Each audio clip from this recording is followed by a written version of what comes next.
Vou começar apresentando um pouco o grupo, porque tem bastante gente que chegou. Primeiro, me apresentar. Oi, eu sou a Laura. Eu sou estudante do cinema da UF. Estou nos meus últimos períodos agora. E eu coordeno o grupo de estudo de preservação audiovisual, que é uma iniciativa do LUPA, junto com o PPG-Cine, da UF. E a gente está desde o ano passado estudando vários textos, vários filmes, enfim, várias questões relacionadas à preservação.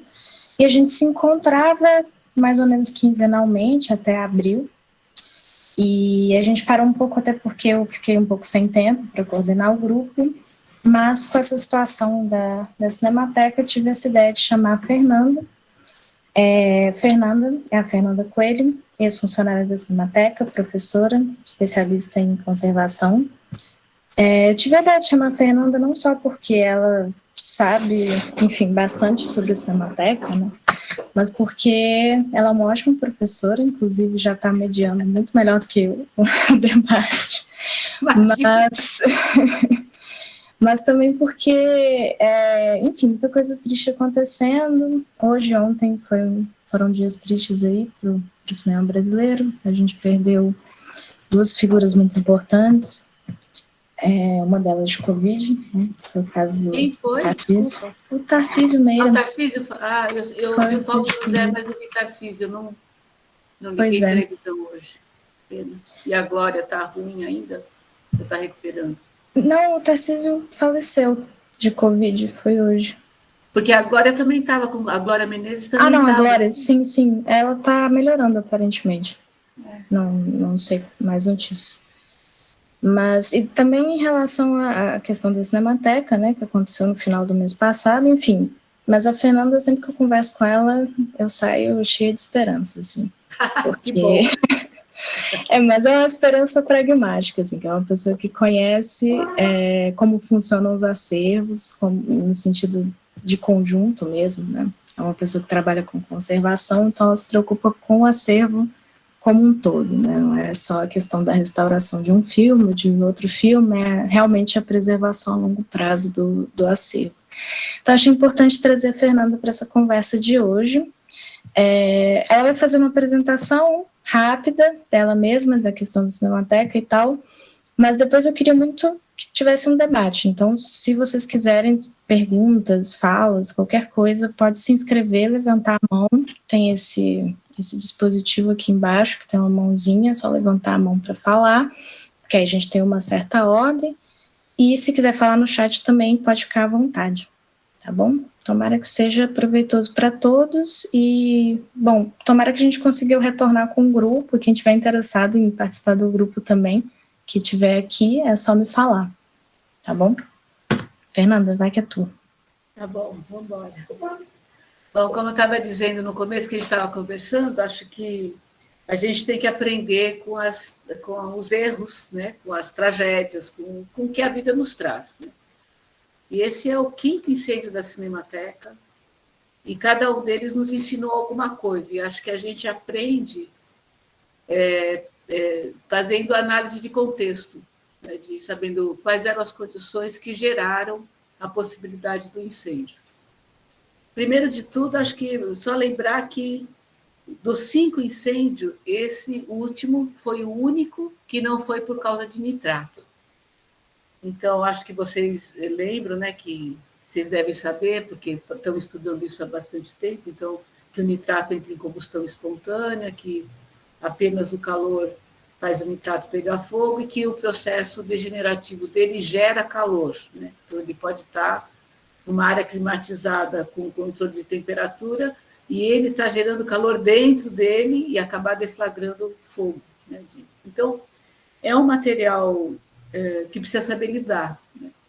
Eu brinco que, se fosse tudo nitrato, eu ia ficar mais feliz do que o acetato, porque em condições ruins de guarda, que em geral é a condição dos arquivos brasileiros, que não tem condições de manter climatização legal, 24 horas por dia, todos os dias do ano, né? O nitrato é muito mais resistente do que o acetato. O acetato se deteriora, ele sofre muito mais com calor e umidade do que o nitrato. O nitrato tem apesar de ser instável quimicamente, ele tem uma resistência a longo prazo muito maior do que o acetato. Mas o nitrato tem que saber lidar, né? Porque o nitrato é realmente perigoso.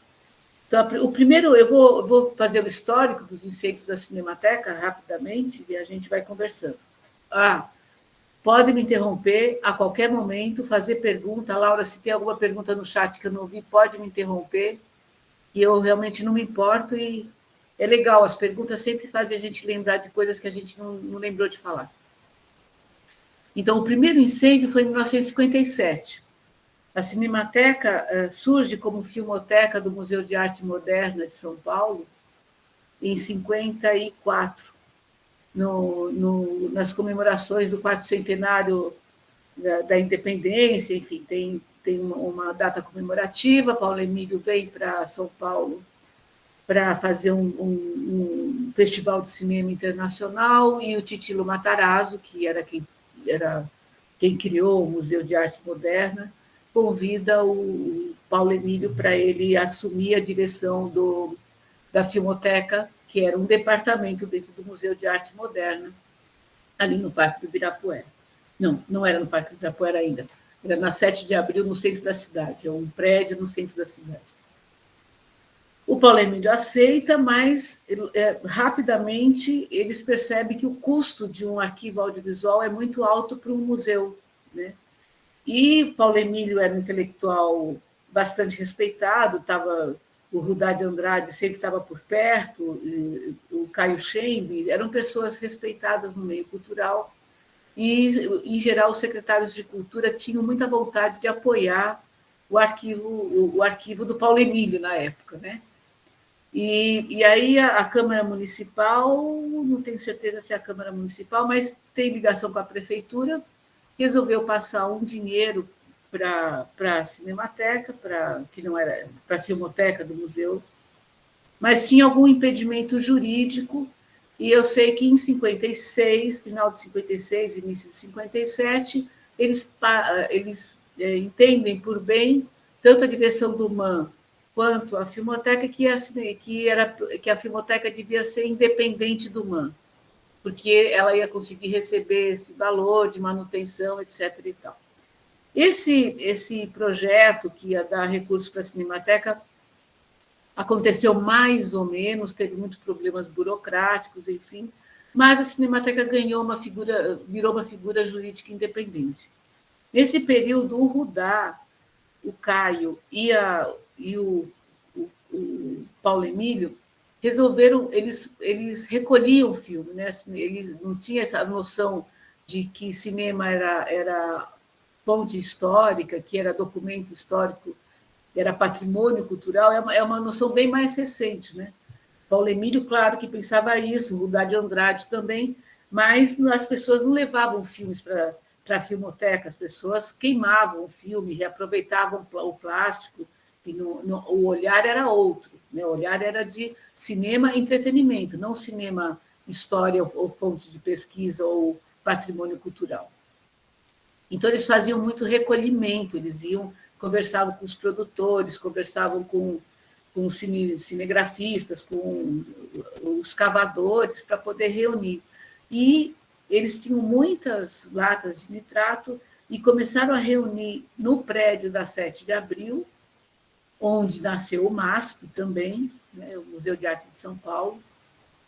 No prédio da 7 de abril, reuniram o que eles estavam considerando, na época, o filé mignon do que eles tinham reunido, porque eles iam fazer um grande documentário sobre o cinema nacional.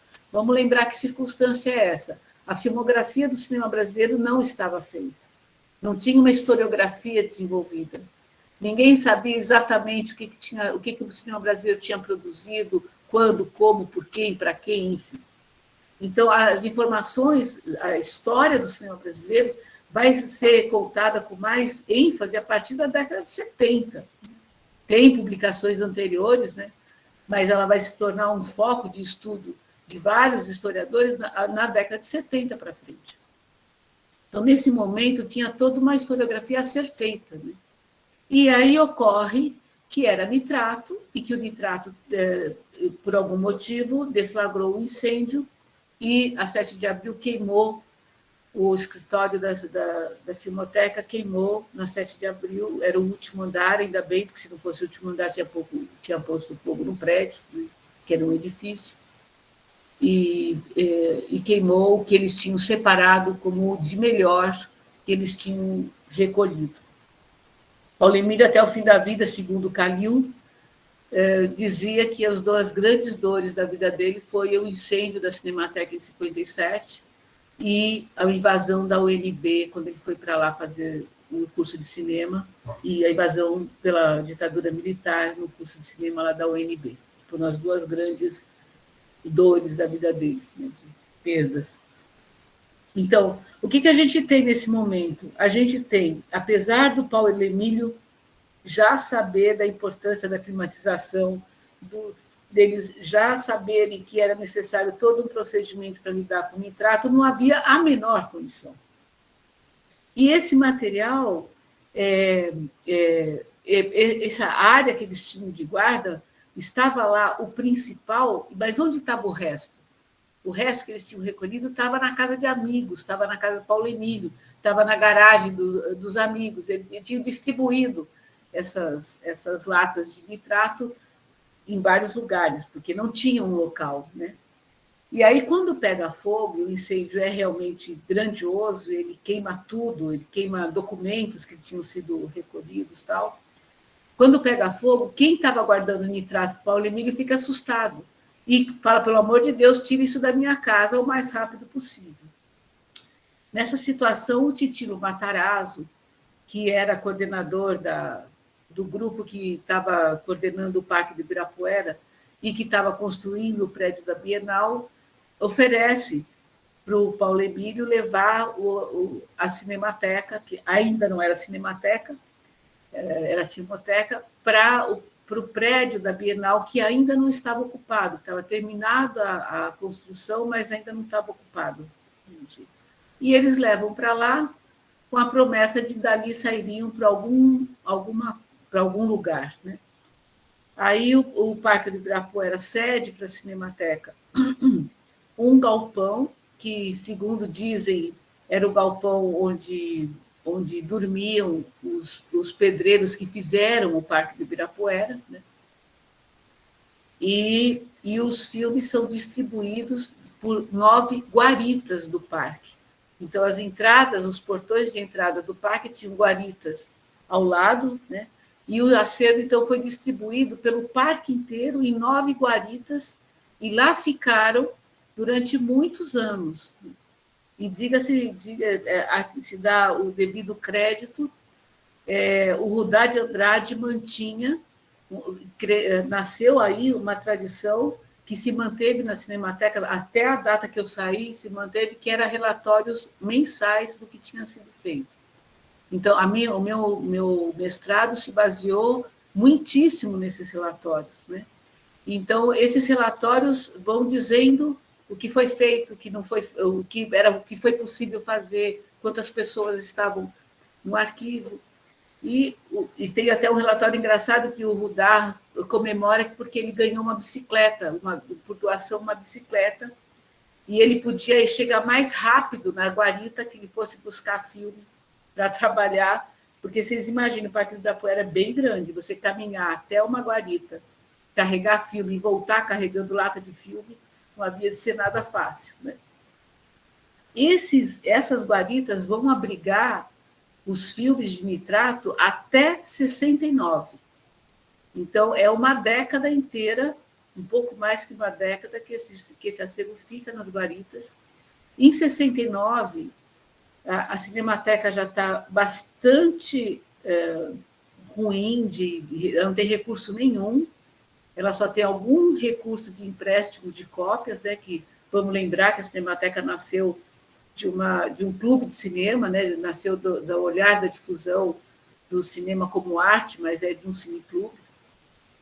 A questão da preservação sempre esteve presente, mas pouco pôde se fazer, porque pouco se tinha condições, ela sempre viveu nessa coisa, eu tenho dinheiro para uma coisa ou outra, que coisa será? Então, muitas vezes, não foi a preservação, a conservação do acervo não foi a primeira opção, muitas vezes foi outra opção, porque precisava preparar a cópia para emprestar cópia, para ter algum dinheiro para poder pagar a conta de luz, por exemplo. Então, esses filmes ficam, então, ficam nas guaritas até 69, quando pega fogo uma dessas guaritas.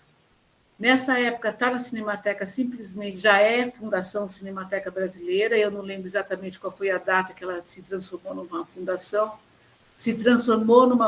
mais uma vez para poder ter facilidade de levantar recursos, para poder se manter, porque tinha alguma lei que favorecia.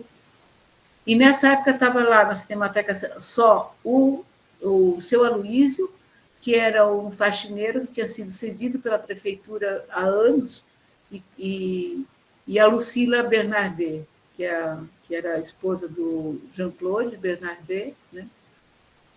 E que era professora da ECA, e que ela não abandonou. Quer dizer, Paulo Emílio foi para Brasília fazer o curso da UNB, depois ele volta para São Paulo na invasão, tem uma demissão, os professores pedem demissão coletiva, Paulo Emílio volta para São Paulo, se junta ao Rudá para criar a ECA, né?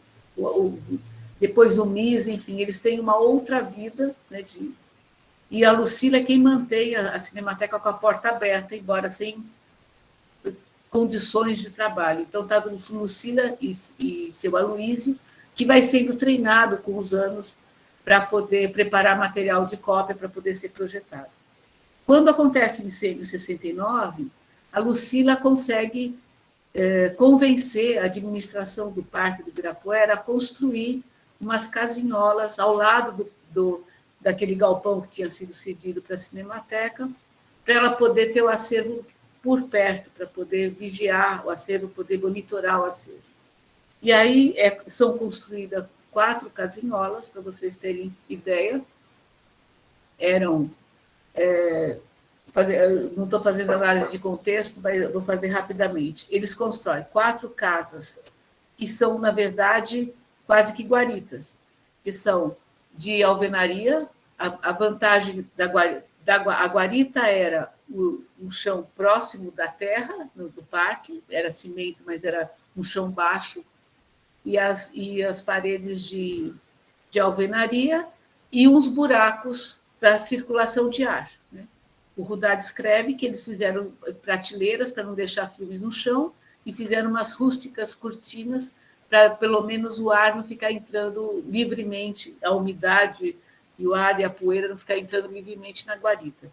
Quando o Parque do Ibirapuera constrói as casinhas, eles constroem guaritas grandes.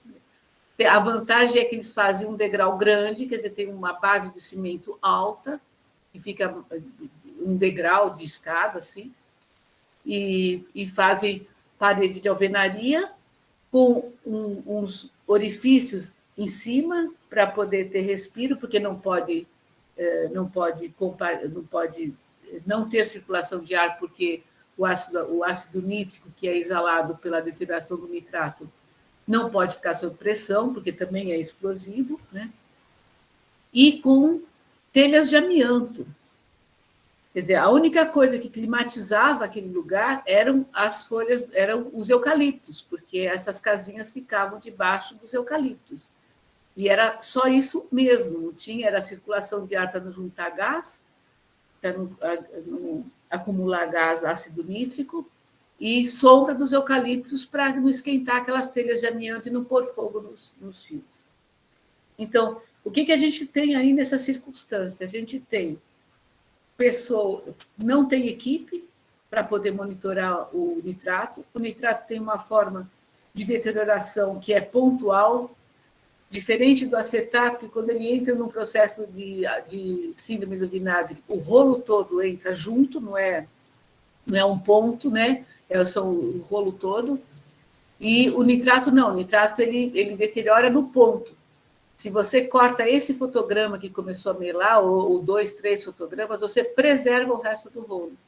Então, isso é, por exemplo, um dos procedimentos da revisão anual que se deve fazer com os nitratos. Então, a Lucila não tinha pessoal, ela conseguia muitos alunos da ECA que iam fazer trabalhos voluntários, né? Júlio Bressani, Alain Fresnot, muita gente passou pela Cinemateca, estudantes da ECA, a Lucila conseguia muito apoio, mas era um apoio voluntário, obviamente que não dá para você manter um acervo com trabalho voluntário, porque uma hora a pessoa tem que resolver a vida, né? Não dá para ela pagar a conta fazendo trabalho voluntário. Então, quando esse incêndio então, de 69 pelo menos traz o acervo para perto do resto da Cinemateca, mas não tem a menor condição de guarda, de controle. Em 75, entra uma nova turma, alunos da ECA também, e aí entra Carlos Roberto de Souza, Maria Rita Galvão, Carlos Augusto Calil, José Carvalho Mota e a Silvia Baiense, que eram alunos da ECA e que, por algum motivos N, resolvem fazer reviver a Cinemateca Brasileira, que é a Fundação Cinemateca Brasileira. Paulo Emílio, nesse momento, já estava bastante cansado dessa luta, mas resolve retomar, mais uma vez, a Cinemateca Brasileira. Consegue, eles começam, eles adotam um partido que é controle do acervo em termos de conteúdo, de estado de conservação e controle dos processos degenerativos. Foram 3 metas fundamentais que eles definiram em 75. O Paulo Emílio consegue que o Calil vá, em 77, fazer um Summer School da FIAF na Cinemateca Alemã, da Alemanha Oriental. A gente está em plena Guerra Fria, isso é fenomenal, porque ele vai fazer o curso na Cinemateca do lado de lá da Cortina de Ferro, né? Os mais novinhos podem não perceber qual é o tamanho disso, mas era realmente muito grande a FIAF conseguir fazer um curso na Alemanha Oriental, em plena Guerra Fria. E a Alemanha Oriental, naquele momento, a Cinemateca da Alemanha Oriental era o arquivo mais avançado em termos de preservação audiovisual, né? Então, o Calil vai para lá, aprende um monte de coisa, traz um monte de ficha, um monte de informação, traz, inclusive, modelos da França, modelos de estojo, desse de polietileno de alta densidade, que a Cinemateca depois vai fazer molde, esses moldes, esses estojos amarelos e azulzinho, que todo mundo deve ter visto um dia na vida, nasce aí na década de 70. Nesse momento, eles estão tentando regularizar juridicamente a Fundação Cinemateca Brasileira, retomar o contato com a FIAF, que, obviamente, já não era mais membro, porque não tinha dinheiro para pagar a anuidade da FIAF, e reorganizar o acervo, porque já não dava mais para saber onde estava cada parte de cada filme, tinha vários sistemas de catalogação iniciado que não tinham sido finalizados, então tinha se perdido o fio da meada, e quem mais conhecia o acervo era o seu Aloísio, que era quem manipulava, no final das contas, as cópias que circulavam, e ele conhecia as cópias que circulavam. Então, eles determinam essas diretrizes, estudam muito, muito, muito todo o material que o Calil traz da Alemanha e desenham um sistema de catalogação, de acervo, de controle controle do estado de conservação e do conteúdo, resolvem abrir um primeiro módulo do laboratório de restauração, porque os laboratórios comerciais não tinham nem expertise, nem tempo para cuidar de restauração, para duplicar material antigo. Nessa época, havia uma lei que exigia que todo filme exibido no Brasil, as cópias fossem feitas no Brasil. Então, vinha as matrizes, os contratipos, enfim, e eram os laboratórios comerciais brasileiros que faziam as cópias de distribuição. Então, eles estavam com publicidade e cópia de distribuição, os laboratórios estavam cheios de serviço, e parar para fazer um nitrato, que tem janela muda, que tem perfuração arrebentada, que, enfim, sempre dava problema e sempre dava errado. Então, eles resolvem também abrir esse laboratório de restauração. Esse momento, então, é o momento que eles estão... O único que recebia salário era o Mota, que o grupo resolveu que o Mota tinha que ficar lá, porque o Mota que começou a organizar os filmes, junto com o seu Luiz, a encontrar o que era o quê, qual era a parte de cada filme, enfim. e os outros todos tinham um trabalho que os sustentava e iam para a Cinemateca voluntariamente, trabalhavam na Cinemateca voluntariamente. Então, era muita coisa para resolver e tinha pouco tempo para fazer tudo que era necessário, no final das contas, né?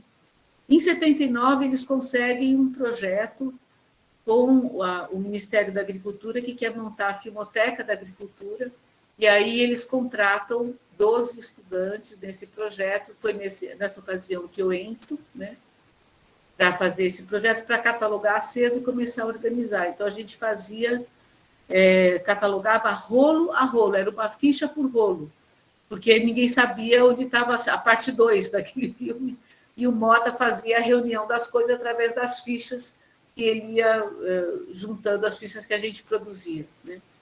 Então, é um momento de reconstrução da Cinemateca, ela ainda com pouco dinheiro e com uma equipe provisória, né?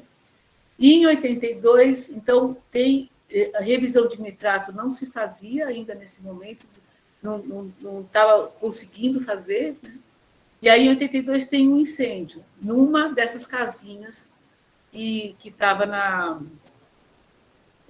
uma dessas casinhas que ali do Parque de Ibirapuera. O seu Aloísio acreditava que isso tinha sido um incêndio porque era uma noite muito fria e tinha morador de rua que se abrigava no parque e que ele teve a impressão que acenderam uma fogueira atrás do prédiozinho do nitrato, porque ele ficava num canto do parque, perto de um muro, então dava para proteger do vento, né?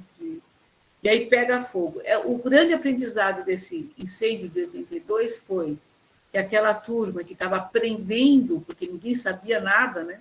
Estava aprendendo a lidar com o arquivo audiovisual, aprendeu definitivamente que a revisão anual era fundamental, que não era possível não fazer revisão anual no nitrato, porque não haveria maneiras de preservá-lo, e resolveram priorizar os esforços no cinema nacional e começaram a devolver, a repatriar os nitratos italianos, nitrato de outros países, e essas cinematecas recebiam esses nitratos, né? E muitas vezes davam em troca, por exemplo, a gente recebeu em troca da Cinemateca de Praga um contratipo do Joana d'Arc, né? E a cópia do Joana d'Arc, que a gente fez no nosso laboratório, inaugurou a sala de cinema da Fradique Coutinho, na década de 90, em homenagem à primeira sessão de cinema do Cineclube de São Paulo, de onde vieram o Caio Scheng, o Skype, né?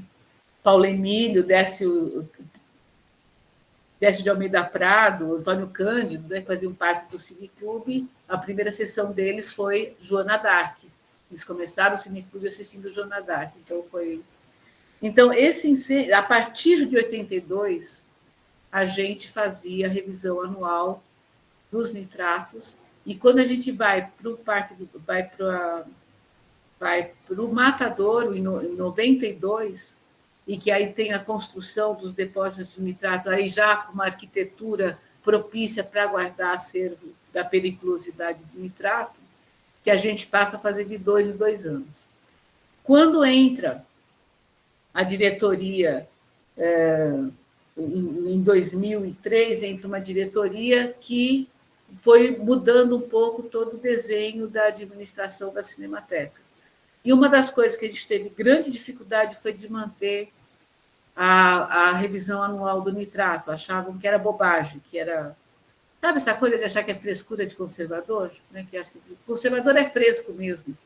Ele quer luva, ele quer procedimentos restritos, ele quer um monte de pequenos detalhes, porque sabe que conservação de longo prazo é a soma de um monte de coisa pequenininha que tem que ser repetida eternamente. E, enfim, teve muita resistência. Depois houve a exoneração do diretor em 2013, a Cinemateca ficou bem, de quase 150 funcionários, ela ficou com 12, depois conseguiu crescer para uns 30 em 2014, 30, 40 em 2014, e 2015 e 2016 ela está respirando por, como diz o Cali outro dia, por aparelhos, né? Uma equipe reduzida, ela estava com uma equipe de quase 150 pessoas, claro, 80% eram terceirizados, porque essa diretoria também não acreditava em funcionalismo público, então houve uma desmotivação e uma desqualificação do funcionalismo público, então várias pessoas foram embora, né? Então, os 12 que ficaram na Cinemateca, quando essa diretoria foi exonerada, eram funcionários públicos, porque eram os únicos que restaram depois de um ano, né, porque o resto foi saindo conforme os projetos iam terminando, e foi o que manteve. Mas a revisão de nitrato, além de ter sido questionada quando havia condições de fazer revisão de nitrato, ela não teve condições de ser feita depois que essa diretoria foi exonerada e que a Cinemateca ficou sem recursos para trabalhar e sem equipe para fazer isso. Então, o incêndio de 2016, na minha opinião, na minha avaliação, foi fruto da falta de revisão e fruto da capacidade da instituição de fazer o controle desse tipo de material. Então, de 2016 para cá, a equipe que estava lá entendeu o que a gente tinha entendido em 82, a equipe que estava lá entendeu novamente que não é possível não fazer, passar a priorizar a revisão e a duplicação em laboratório, no laboratório interno, dos filmes de nitrato. Né? Aí, bom, aí nós vamos, todos esses 4 incêndios foram do nitrato, eu estou falando demais, já vou encerrar, que é para a gente ter espaço para debate.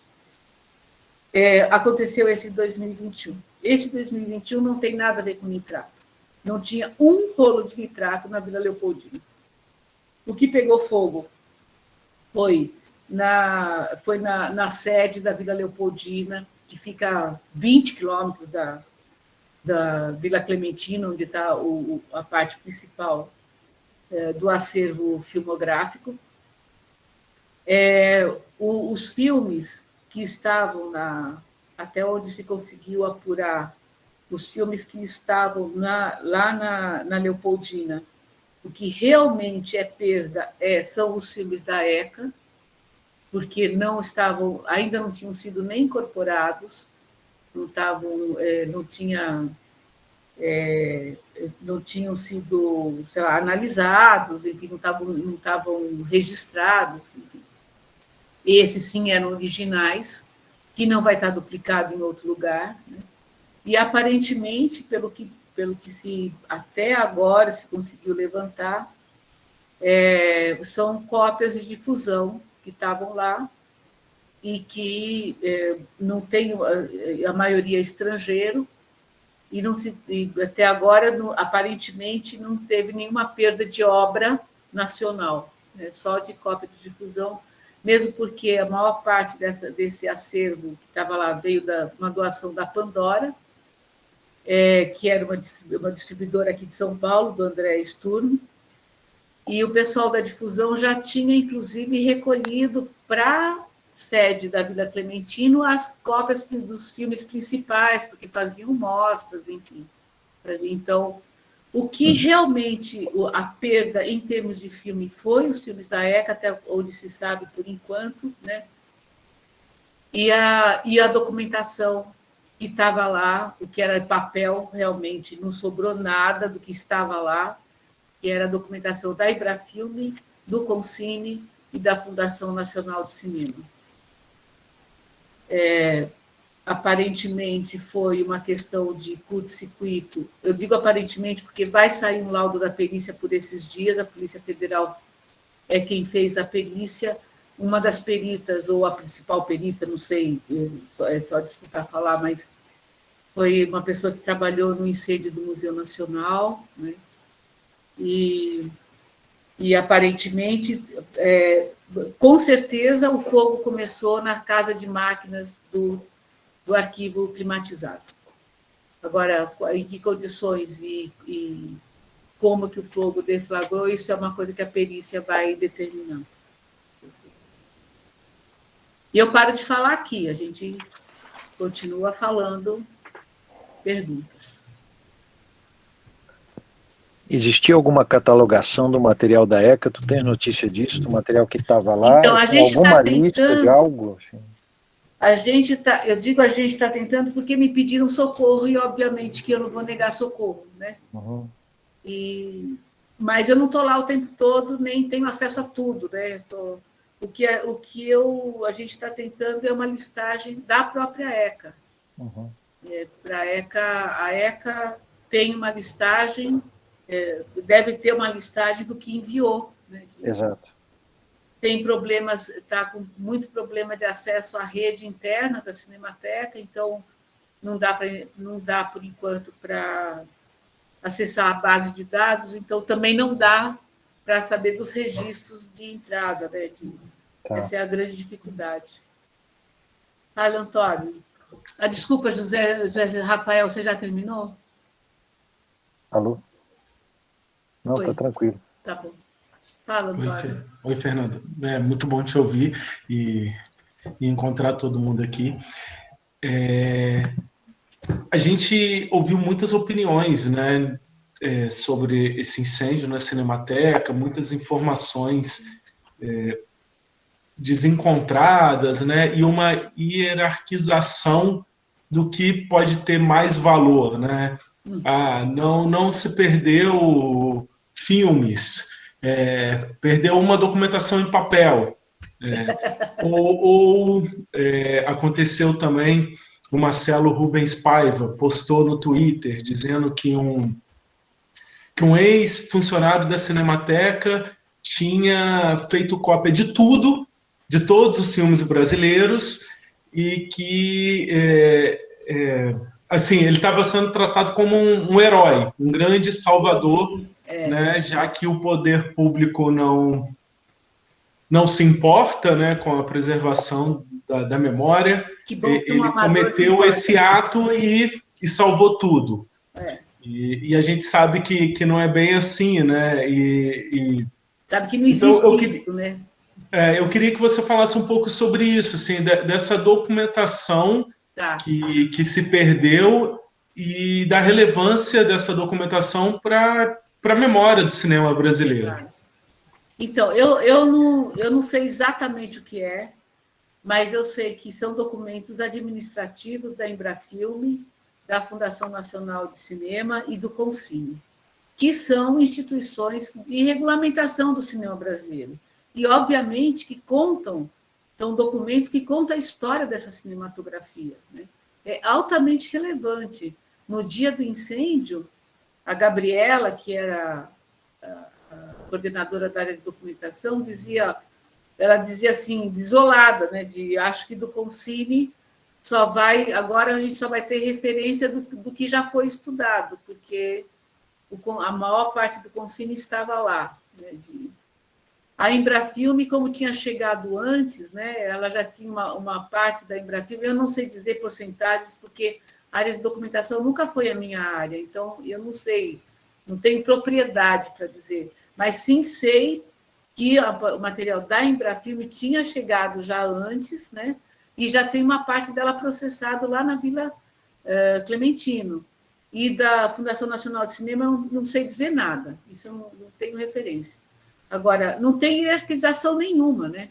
É claro que quando a gente está falando de arquivo audiovisual, o filme é a figura principal, né? Todo o resto circunda em volta do filme. Não adianta ter documentação de quem produziu e a descrição de conteúdo se você não tem o filme. Quer dizer, até adianta para você ter referência, mas não é a mesma coisa de você ter o filme, né? Então, não tem hierarquização. A obra é a coisa principal e todo o resto ajuda a compreender essa obra. Então, e essa coisa de que bom que o ex-funcionário ele baixou coisas do BCC que são filmes de baixa resolução, que no final das contas ele está deturpando a obra, não está preservando a obra, né? Porque a obra é muito mais rica e muito mais bonita do que isso. E, obviamente, que não estava na Leopoldina nenhum dos filmes que estão digitalizados no BCC. Nenhum. Todos os filmes que estão disponíveis no BCC estão preservados no acervo principal lá na Vila Clementino. Então, ele salvou nada. E ok, não, é legal que a pessoa tenha esse ímpeto de dizer, eu vou salvar, vou salvar, vou salvar. Mas não, mas isso não é salvar, isso é uma referência. Que é melhor ter uma referência do que não ter nada. Mas é uma referência, não é a obra. Tael? É isso, Antônio Laurindo? Quer colocar mais alguma coisa? Não, é isso mesmo. Obrigado. Eu estou falando porque eu vejo aqui levantar a mão, mas se tiver alguma fila aí, por favor, me avisem, porque eu não estou vendo. Laura, você administra isso aí. Não, a fila é de quem levantar a mão. Agora, no chat está rolando umas perguntas, mas aí depois que o Kael fizer, aí dá uma olhada lá. Tá? O meu vai até ser bem rápido. Um complementando o que o Antônio acabou de falar, né? Só um comentário em geral, porque o Tunico Amâncio lá na UF, ele sempre comentava, quando ele estava saindo da Embra Filmes, ou ele já tinha saído e tudo mais, ele ficou sabendo que estavam jogando fora documentos. Né? Ele pega esses documentos, guarda, e eu nem sei se são esses mesmos documentos que queimaram e tudo mais. Mas quando eu li a notícia lá, provavelmente tinha documentos da Embra Filmes por lá, me veio na mente toda essa história até um pouco triste, não, um pouco não, é completamente triste, né? Em 1980, Tunico vai lá, pega esses documentos, salva os documentos, então existe toda uma força por trás que alguém e várias pessoas trabalham para preservar isso, e claro que estou usando o Tunico aqui como exemplo, né? Mas são todos os documentos ali, todos os filmes estão por isso, né? E se tem o maior cuidado e por desleixo não, né? Por estratégia, se pega fogo. E aí vai uma pergunta que eu vi... Deixa eu só fazer um comentário. Você imagina o que foi o sentimento do Paulo Emílio quando ele viu pegar fogo, o que ele recolheu? E eram obras. Pode falar. É difícil falar depois dessa. Mas... E aí a dúvida era, nas guaritas, quando teve eles foram guardados nas guaritas, tinha uma organização, então se sabia que o filme tal estava na guarita tal, porque existe também um imaginário por aqui de uma certa desorganização geral, né? Mas é um preconceito que está aqui na cabeça. E aí, não, tinha organização, sim. Não tinha possibilidades do controle restrito, mas onde estava cada coisa sabia-se. O mapeamento é uma prática permanente, né? Então, quando alguém solicitava alguma coisa, o Rudá sabia qual era a guarita que ele... E você vê nos relatórios dele, ele falava a guarita 9, que tem os filmes não sei o quê, e eles fizeram uma separação. Eles separaram, por exemplo, os filmes de 16mm, que eram as cópias de difusão, principalmente, eles deixaram na guarita mais próxima da sede onde eles iam ficar. Né? Separaram 16 de 35 e separaram negativos de cópias, né? Mas, assim, 2/3 do acervo nessa época era nitrato. Acetato praticamente era só 16. Né? Então, tinha uma classificação, não era aleatório de jeito nenhum. Ficou desorganizado nesse período de 66 a 75, que foi um período de ditadura, de perseguição. Imagina se ia ter dinheiro para cinema memória, né? E apesar da ditadura ter criado a Fundação Nacional Pró Memória, claro, com a intenção de controlar e a Funarte, né? Com a intenção de controlar, mas pelo menos tiveram um pouco mais de respeito pela nossa história, né? E como é que está a organização hoje? Olha, o material tá bastante organizado. Está difícil o acesso pela falta de acesso à base, porque a base de dados é o coração de tudo, né? Mas assim, eu fiquei feliz de perceber que assim, a climatização realmente está funcionando, está sendo monitorado pela empresa que foi contratada para fazer manutenção. As áreas eles estão mantendo dentro dos parâmetros de umidade e temperatura que tinha sido determinado, né? Tem um acompanhamento bastante próximo, né?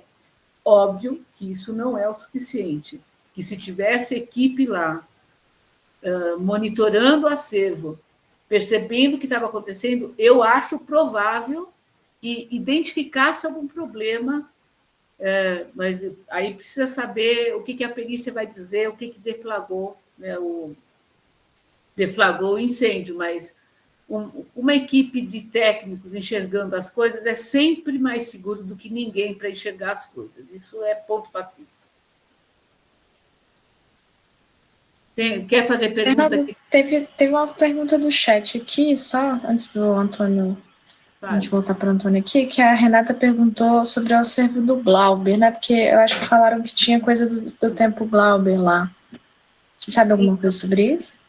Então, o que eu soube foi que o tempo Glauber tinha algumas coisas do tempo Glauber, me falaram, aí eu estou falando de ouvir falar, estou vendendo peixe que eu tenho, não posso afirmar com... Eram mais livros, era mais a biblioteca do que outra coisa, né? Então, que tinham sido atingidos na inundação de 2020, né? Tinha uma parte do tempo Glauber que estava... Tem coisas lá que eu vi com caixas escrito Glauber, né, que não queimaram, que estavam numa outra sala. Os bombeiros e a Polícia Federal foram muito cuidadosos, eu fiquei feliz de ver, porque eles retiraram o que eles puderam das salas, né, e levaram para um outro andar, numa outra sala, puseram estantes, isolaram para mostrar exatamente o que foi que tiraram da área que queimou. E aí o que eu vi de caixa que estava escrito Glauber estava até em outra sala, não estava nem perto da sala que pegou fogo. Então, eu não sei, porque eu não sei quais eram os documentos que estavam na sala que tinha uma das áreas climatizadas tinha praticamente só papel, pelo que disseram, né? E eu não sei o que estava lá, mas me parece que não tinha Glauber lá, né, nessas salas que queimaram. Mas não posso afirmar, realmente não posso afirmar. Beleza. A Fátima perguntou também se os filmes da ECA eram cópias ou matrizes. Acho que você tinha falado que eram... A gente não sabe exatamente ainda, porque a gente está tentando conseguir a listagem... Tentando conseguir, parece que a ECA não está respondendo, né? Não é isso não, gente. É que a gente não teve tempo de ficar... É tanta coisa acontecendo junto, e vai polícia, e vai defesa civil, e vai secretário do audiovisual, é tanta coisa para administrar, leva os filmes e examina para descobrir que filmes são esses, enfim. Eu suponho que tenha negativos também. Lá, se sair um material em conjunto da escola, é possível que tivesse misturado. Eu acho muito possível, lamentavelmente, eu acho muito provável que tivesse negativo e cópia tudo junto e queimou tudo junto. Sim. De algumas turmas recentes, assim, né? Porque aparentemente esse lote foi já 2016, foi já para o... Mas a minha lembrança, desculpa se eu estiver atravessando o pessoal que já... Mas já que está se falando disso, a minha lembrança é que havia um arquivo dentro da ECA, né? Que já tinha sobrevivido a um incêndio também. Então, a ECA resolveu mandar os materiais para a Cinemateca depois do incênio. Sim. Não, mas demorou. Demorou, então. Eu estava lá quando a gente recebeu os primeiros lotes e estão guardados, devidamente guardados lá na Vila Clementino.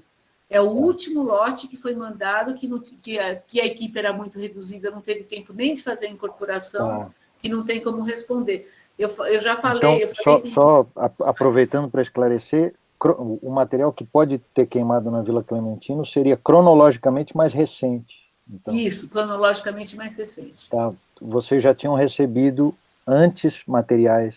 Tá. Sim, quando eu me aposentei em 2015. Tá. Né? Até 2015 eu tinha recebido muito material da ECA. Tinha bastante coisa da ECA já na Cinemateca, já guardado, incorporado, sob controle. Tá, entendi. Isso certamente chegou depois de 2015. Tá. Uhum. Qual é a fila aí? Acho que Antônio, Henrique... E é isso, né? Não, eu de novo, assim, agora como olhar para frente, né? Assim, a gente sabe que a Cinemateca está sem pessoal né? A gente sabe de tudo isso, e qual o papel que vocês estão tendo, né? Assim, antes até de todo mundo chegar, eu falei que te vi ali, né, no ao vivo da Globo News, você ali do lado eu não sei como se diz, se é bom. Capitã Carine. Capitã Carine instruindo, né? Falando, ó, cuidado com a água também, assim, e você estava ali, e você é uma servidora aposentada, né? Até que ponto o institucional está recebendo essa participação de vocês, que é fundamental, até de mapeamento do que tem ali, do que fazer, né? Já que não tinha pessoal especializado, assim, até que ponto que a gente está lidando com esse governo da destruição, que não se importa com nada disso, mas vocês se importam, né? A gente se importa, a gente está aqui... A gente se importa, isso. E como... se eles estão recebendo você de alguma forma e outros colegas da área que trabalharam lá e que querem fazer algo pela Cinemateca. Essa coordenação que está lá no momento, o que eu posso dizer pessoalmente é que eu senti muita boa vontade, né? Não é pessoal da área, não sabe tomar decisões técnicas, mas estão pedindo socorro. Eles não estão fazendo de qualquer jeito, eles pediram socorro. Tá? Então, foi o CTAV, foram 2 pessoas do CTAV para lá também. Eu não fico citando o nome, porque eu não sei se a pessoa quer que eu fale, sabe? Então, mas gente boa, gente conhecida, que sabe lidar com acervo, foi para lá e quase todas as pessoas se dispuseram a fazer trabalho voluntário. Essa coordenação está batalhando para fazer um documento de trabalho voluntário, porque precisa assinar alguma coisa, né? Que você está lá voluntariamente por causa de, sei lá, acontece algum acidente, você tem que proteger a instituição, né? Sim. E estão falando que vai sair uma coisa emergencial, que essa coisa que a SAC está batalhando há um tempão, não sei o quê, parece que isso vai sair logo. Então, estão dizendo que vai sair. Se sair realmente, assim... Então, a gente está meio nesse... Na última vez, eu só fui 2 vezes por semana. Então, quarta-feira que eu estive lá. Está nesse compasso. Tudo indica que vai sair. Então, semana que vem eu vou lá de novo conversar com a coordenadora. Se ela falar, olha, ok, chama a gente para fazer o serviço aqui, tem gente para chamar. Agora, isso é o nosso espírito, né? Não importa que governo está aí, o nosso compromisso é com a memória audiovisual do Brasil. Então, quando ela está em risco, a gente se junta, fala a verdade. Você está na área também há um tempão, sabe disso. Essa é a nossa resiliência. E eu fico curando o meu coração com essas coisas, lembrando que a história da humanidade é de construir e destruir patrimônio. Nada é eterno. E as coisas vão indo para frente, ou morrem, ou sobrevivem, de acordo com as escolhas que a sociedade faz e que a gente tenta ajudar a fazer escolhas conscientes, né? Agora, eu brinco, eu até postei no Face, que eu estava bem afastada do Face, porque eu já estava sem paciência com essas redes sociais, né? Que eu saí do incêndio da Cinemateca me sentindo a própria Fênix, porque eu já estava muito distante da Cinemateca, falando isso é um assunto mais meu, isso é para novas gerações, eu já estou aposentada, eu vou dar aula, vou ensinar as pessoas, mas quem vai ter que lutar são eles, não sou eu. E saí de lá pronta para morder a orelha de alguém, se for necessário. Então...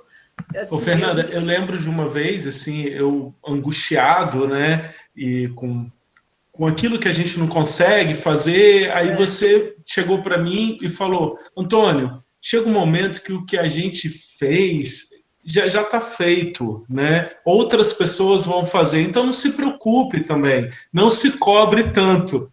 Só que é isso que você acabou de dizer, né? tem esse fato gravíssimo, né? Você estava afastada, mas o seu papel é muito importante para essa reconstrução, para esse novo caminho da Cinemateca. Então, sempre tem algo para fazer e a gente querer aprender mais com você. Infelizmente, nessa circunstância, né? Mas... a minha bandeira, a bandeira que eu assumi foi da educação, né? Eu falei, vou ensinar a gente para brigar por isso. Porque, gente, eu estou com mais de 60 anos, sou uma sexagenária, dá licença, eu canso. Eu também canso. Então, levantar a lata o dia inteiro já não é bem a minha praia. Ainda deu, mas enfim, é isso. Mas, assim, a gente... Um aprendizado, uma coisa que eu tive que aprender, principalmente quanto mais eu me envolvia com a questão da conservação da Cinemateca Brasileira, uma coisa que eu tive que aprender foi aceitar que o melhor que a gente faz nunca vai ser suficiente. Tem patrimônio que vai morrer na cara da gente. E a gente vai ter que conviver com isso. A gente vai fazer o melhor que a gente pode, e o melhor que a gente pode é tudo que a gente pode dar, e ponto. E ponto. Porque senão você fica chorando todos os dias e não tem energia para ir para frente. Passar para o próximo, que eu falo muito e eu não deixo. Fala, Ricardo, que você é o próximo. Depois é o Everton. Já o que o Antônio lhe perguntou já me contempla, porque eu estava preocupado agora na Operação Rescaldo, entre aspas, era como que a sociedade civil poderia se organizar para intervir lá e fazer uma espécie de uma arqueologia do que pode ser ainda salvo, do que se perdeu de fato. Então, olha, vou te falar, o fogo foi tão violento que não ficou parede em pé. A gente tirou tudo que dava para tirar, e eu estou com vontade de voltar lá, porque, assim, pilha de filme, que eu não acho que seja o da ECA, derretida, assim, uma por cima da outra, assim, o estojo derretido, assim, é como um bolo de merengue, assim, a gente ainda pegou umas latas que a gente foi quebrando, porque a lata não era lata, era aquela estojo de plástico preto, derretido, que estava colando uma parte na outra, assim, a gente ainda abriu e conseguiu tirar filme lá de dentro, né? Pena que era cópia estrangeira, devia ser os filmes da ECA, não cópia estrangeira. Mas, sim, eu ainda tenho vontade de voltar lá. Mas a primeira área climatizada onde estavam os papéis, cara, as paredes frigoríficas desapareceram, só tem metal retorcido. Assim, é chocante, é chocante. Eu lhe agradeço falar, porque talvez precisem pessoas que realmente se interessem e que amem preservar a memória para meter a mão na massa lá, né? Eu falei 2 perguntas que eu tenho, mas na verdade são 3. Se você acha que nos governos, nós tivemos 12 anos de governo progressista, tivemos um pouco mais, mas ele foi interrompido, se você vê que a preservação da Cinemateca ali tinha algum respaldo. Outra pergunta é se você acha que a remasterização e salvar, por exemplo, através da digitalização, é um crime, ou isso protegeria de alguma forma as obras? E a terceira pergunta eu esqueci, se eu lembrar, eu faria aqui. Deixa eu responder uma de cada vez, porque são 2 grandes. Então, olha, pessoalmente, eu acho que o Gilberto Gil foi o melhor ministro da Cultura que eu convivi nos meus anos de funcionária pública. Porque ele, de verdade, buscou uma maneira de democratizar o dinheiro público. Então, ele criou os editais, ele criou categorias de editais, ele deu respostas mirando a sociedade. Criou aquela... Como é que chama, Laurindo? Distribuição... Os pontos de cultura? Pontos de cultura, pontos de memória, e a distribuição de filme brasileiro, como é que chama aquele programa que a Cinemateca... Programadora Brasil. Programadora Brasil, exatamente. Então... que foram iniciativas que, obviamente, já foram interrompidas, né? E imediatamente depois do progressismo veio o obscurantismo, que interrompeu todos esses projetos que davam espaço para a manifestação da população, de uma maneira bastante autêntica, né, na minha opinião, né? Então, teve diferença, sim. A Cinemateca nunca teve tanto dinheiro quanto teve nesse período. Eu posso lamentar outras coisas, que talvez o dinheiro pudesse ter sido melhor aproveitado e menos centralizado na Cinemateca Brasileira, podia ter sido melhor distribuído. Mas, sim, que havia uma sensibilidade especial quanto à memória, sim, havia. Como houve também, eu sinto um pouco dessa sensibilidade no governo Sarney, contraditoriamente. Sinto essa sensibilidade, mas, de verdade, os anos que a gente teve mais suporte financeiro foram esses anos das primeiras décadas, a primeira década e pouquinho, né, dos anos 2000, com certeza. E a digitalização. Tá. Então, não é crime digitalizar. Aliás, a gente não tem opção. Digitalizar é o caminho, porque o mundo vai virar digital, não tem como ele voltar a ser analógico. Então, a digitalização é o caminho para manter acessível os conteúdos audiovisuais, ainda que eles tenham sido produzidos no mundo analógico. Agora, ele não pode ser endeusado. Então, você não pode olhar para o mundo digital como sendo a solução. Ele não é. Ele é um problema diferente. Ele te traz um outro tipo de desafio. E um desafio mais complicado de resolver a longo prazo, de você preservar a longo prazo, do que o mundo analógico. E você vai ter que avisar sempre o seu pesquisador, o seu público, que aquela imagem que foi digitalizada não é a imagem original, que aquela obra foi criada numa outra textura, para uma outra circunstância, para uma outra forma de fruir, né? De você se relacionar. A experiência cinematográfica era uma outra coisa. Mas não dá para a gente parar o mundo, porque o mundo não vai parar. Então, isso significa destruir o mundo analógico? Muito pelo contrário, significa que a gente tem dupla responsabilidade, manter o analógico e manter o digital. Então, a gente tem que... Porque as pessoas têm que ter o direito de poder ir ver o analógico se ela quiser. É como a gente fazia aquelas mostras de cinema mudo, as jornadas de cinema silencioso na Cinemateca, que tiveram 4 jornadas, que tinha música ao vivo, né? Então, mas eram composições feitas por músicos atuais para aquelas obras do cinema silencioso. E sempre se exibia uma sessão com música ao vivo e uma sessão sem música nenhuma, porque o espectador tem que ter o direito de ver o filme original sem a interferência da música moderna. Ele que tem que escolher. Mas ele sabe, para ele está muito claro, essa música não é original. Então, essa imagem digital não é a que o criador criou. Ela é uma referência linda, me traz uma outra experiência, mas a hora que eu quiser saber do original, eu tenho que poder ter essa referência. Então, o mundo digital não é nem solução e não é nem crime. É o caminho inevitável e a gente vai ter que aprender a lidar com ele. Tá certo. Fernanda, eu lhe agradeço as suas respostas e eu pedindo desculpa aos outros participantes, minha terceira e última pergunta é no sentido de que nós não estamos sendo empurrados para que a gestão seja privada? É isso? Você percebe isso? Sim, é isso? Totalmente. Totalmente. Tá. Essa solução neoliberal de que tudo é mercado, tudo é produto de mercado, e que você vai medir tudo com números e não com consistência ou coerência ou adequação, enfim. Para qualquer instituição que pensa a longo prazo, na minha opinião, é um crime. Porque você, por lei, você não pode ter um contrato de gestão por mais de 5 anos com a mesma instituição. Ok, você defende dessa coisa protecionista, mas você obriga um arquivo que tem a obrigação de fazer uma coisa durar no mínimo 100 anos a repetir processos ou a redescobrir processos a cada 5 anos. Como é que você vai manter isso?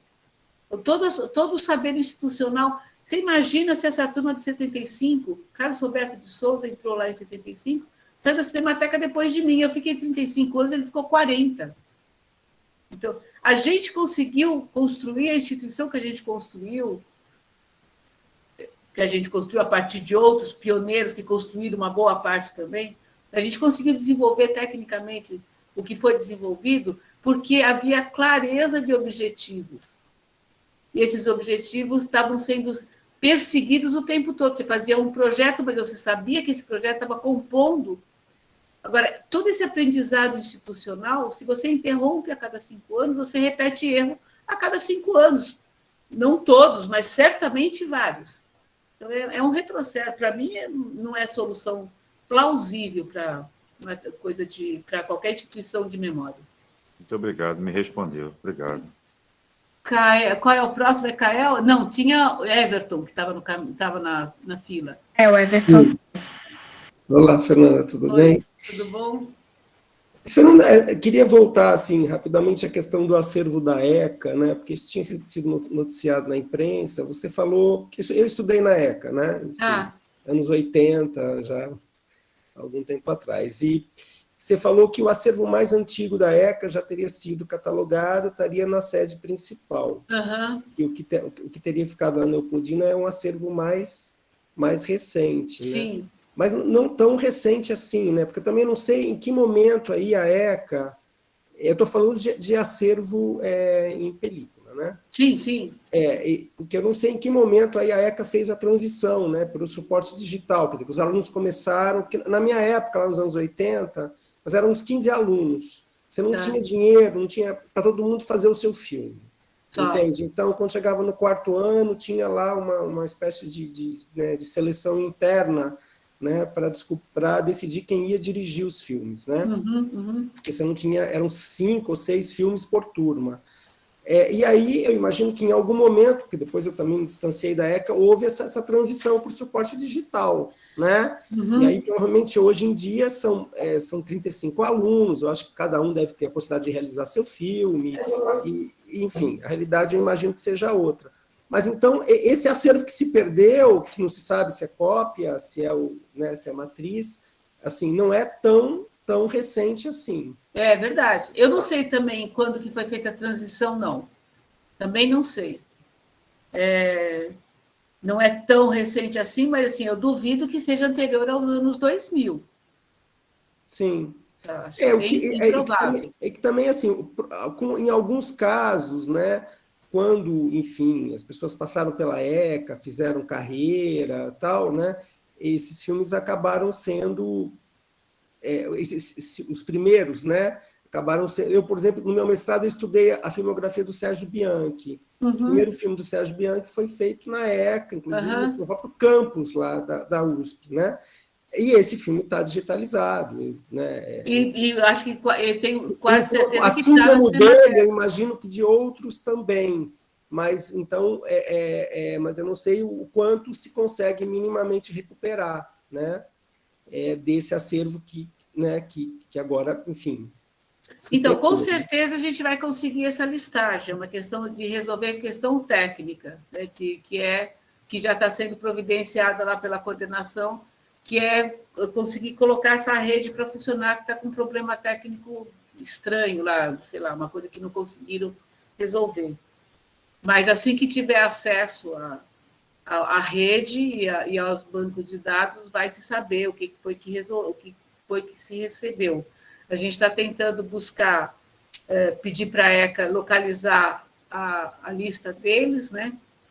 Porque eles mandaram alguma coisa que deve ter sido checado na Cinemateca. A lista da Cinemateca vai ser mais difícil de achar, mas eles devem ter uma lista de saída deles, né? Mas também foi feito, possivelmente, em 2015 e 2016. Também a gente está aí há 6 anos, né, eles também precisam ir buscar lá nos arquivos deles, né? Tá. E uma outra pergunta que eu queria fazer, que não tem nenhuma relação com isso, que é uma coisa, assim, um pouco mais conceitual, assim, né? O que você acha, assim, porque a Cinemateca, ela se desvinculou, né? Durante um período, ela estava vinculada ao IFAM, ou à área do patrimônio, né? A área mais tradicional do patrimônio, né? E depois ela se desvinculou completamente disso, né? Você acha que essa vinculação, assim, dar uma salvaguarda maior para a Cinemateca enquanto instituição? Na minha opinião... O Calil defende um pouco essa ideia, né? O Calil defende que a gente não deveria ter saído do IFAM. Sim. Né? Isso.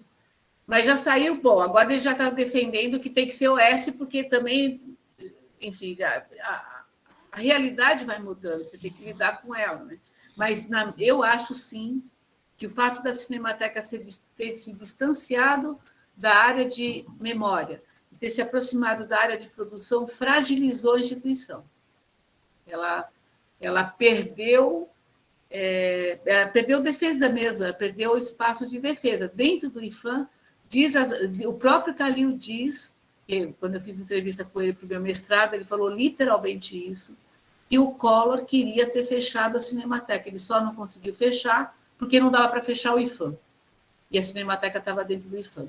Mas, independente da questão política, porque essa coisa de você estar diretamente ligado à área, diretamente à administração pública, então muda presidente, muda muita coisa para você, enquanto que você está dentro de uma fundação, muda menos coisa, porque tem mais filtros, né? Independente dessa questão burocrática, política burocrática, eu acho que a Cinemateca se fragiliza quando ela se distancia do mundo da memória, do patrimônio, porque ela se enxerga produção ao invés de se enxergar memória. E o dinheiro da produção não está disponível para arquivo. Os produtores acham a Cinemateca importante, mas eles disputam cada centavo para não deixar ir para a memória e para poder ir para a próxima produção deles. Então, a Cinemateca foi buscar, ao se aproximar da área da produção, na minha opinião, ela se fragiliza, porque ela se perde um pouco no seu objetivo central, que, na minha opinião, é muito mais memória. Ela tem que estar dentro do IFAM, não na SAB. E as duas únicas instituições que formaram a Secretaria do Audiovisual, a CTAV e a Cinemateca, e as duas estão em situação lamentável, né? Teve uma dentista como diretora do CTAV, né? Enfim, você está tão frágil que o presidente pode dizer quem vai ser o teu diretor, independente de ter competência ou não, porque você está na linha direta da política. Isso é difícil. Eu não sei qual é a fila agora, porque... Acho que é o Kael de novo. Eu vi que tinha alguém antes. Tinha mais uma mão levantada, mas depois... tinha sim. Eu procurei aqui também, mas não achei. E acho que ele saiu da reunião, talvez tenha caído. Acho que era o Eduardo que estava com a mão levantada. Bom, se ele voltar, mas pode ir. Tá, eu acho que já deu uma respondida agora, até para o Everton. Pensando um pouco no futuro, né? A gente está numa situação de rapina e destruição completa de memória brasileira, e seria lindo, maravilhoso a gente ter um horizonte onde a gente tivesse uma estabilidade, que nem você comentou, de 100, 200 anos, para a gente conseguir realmente preservar e promover acesso à memória. Só que sabendo que não é essa a que a gente tem apresentado, você vê alguma possibilidade que possa acontecer a curto prazo, para a longo prazo a gente ter uma memória minimamente preservada, em preservação? A curto prazo, não. A curto prazo, eu não vejo. Eu acho que esse governo, o olhar dele impede da gente ter uma solução definitiva. A gente vai conseguir suspiros, eu acho. Por isso que eu fiquei tão feliz de ver que as áreas climatizadas estavam sendo controladas. Porque se tudo falhar, se você tiver boas condições climáticas, você pelo menos amplia as suas chances de daqui 3 anos poder fazer alguma coisa, entendeu? Que vai haver perdas, com certeza haverá perdas bem significativas, eu acho, porque ninguém está lá olhando, sabe? E essa coisa do dia a dia do arquivo, às vezes você esbarra com alguma coisa que não estava no teu planejamento e você tem a chance de falar, gente, laboratório, por favor, duplique isso aqui rapidamente, ainda que seja com uma luz única, sabe? Ainda que seja da maneira que não seja uma restauração preciosa, mas não me deixa perder essas referências, sabe? E duplica esse som aqui, porque essa pista de som está se perdendo, a imagem está boa, né? Então, no dia a dia é óbvio que você pode fazer muito mais. Agora, eu vou contar uma historinha, como diz o Laurindo, que eu fico sempre trazendo esperanças, né? Eu espero trazer esperança, porque sem esperança eu não consigo caminhar, não consigo acordar no dia seguinte. Eu fui dar um curso uma vez num país, na África, onde fica Dakar, eu sempre esqueço o nome do país, eu falo que é Nigéria, mas não é Nigéria. Marrocos. Não é Marrocos. Moçambique? Também não é Moçambique. Não. Alguém procura aí na internet. Senegal. Senegal. Dakar é a capital do Senegal, não é isso? Dakar é mais embaixo. É isso. Oi, Fabiana, tudo bom? Então, eu fui dar um curso em Dakar. Me candidatei numa iniciativa lá da OEA e consegui a vaga, fui dar um curso lá. Foi o pior curso que eu dei na minha vida. Eu tenho vergonha desse curso, porque reunia pessoas francófonos e lusófonos. Então, o curso eu dava em português e tinha uma tradução simultânea para o francês, e outros professores davam em francês e tinha tradução simultânea para o português. Só que vai encontrar um tradutor que entenda de arquivo audiovisual.